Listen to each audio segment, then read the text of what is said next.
Imagine for a moment you're the hero in a story you've been telling yourself all wrong. You live in a world where you feel things deeply. A sideways glance can feel like a shove. A word left unspoken can feel like a door slammed shut. You've been told, perhaps, that you're too much, too sensitive, too emotional. Do you need to build thicker walls? And so you've tried. You've tried to turn down the volume on your own heart, believing it was broken, playing a signal of pain. What if that signal was never a sign of brokenness? The call to adventure is that very feeling, that sharp sudden pang of rejection, that ache that seems to come from nowhere and everywhere at once. Now imagine something different. Imagine that feeling is not a flaw, it's not a weakness, it's a radar.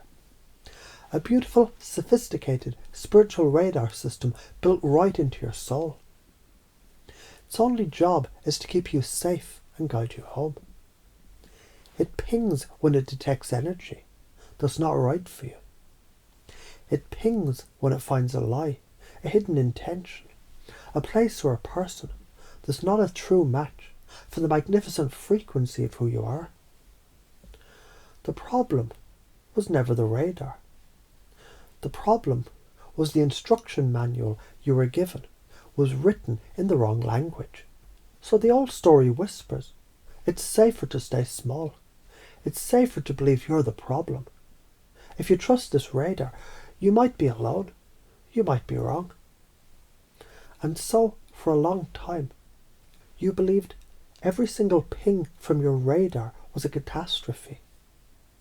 Every little blip on the screen, a friend who was simply busy, a stranger having a bad day. You saw it as a giant, incoming missile aimed at your worth. You would sound the alarm, shut everything down and hide. You were trying to protect yourself from the weather balloon by building a bomb shelter in your backyard.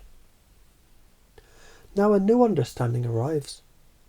A quiet voice that says, let's learn to read the screen.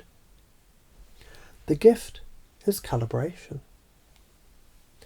It's the simple, profound act of pausing when the ping arrives and asking, with a curious heart, what is this really? Is this a nuclear missile, a genuine, intentional act of harm? Or is it just a weather balloon passing harmlessly and not about you at all? This isn't about ignoring the feeling. It's about understanding its message. This is the activation of your greatest gift, your spiritual compass. As you practice, something magical begins to happen. That feeling you called rejection sensitivity begins to transform before your very eyes. It sheds its old, painful skin and reveals its true form. It becomes empathic discernment, the ability to feel the truth behind the words. It becomes your bullshit detector, a clear, clean knowing of what's real and what's not.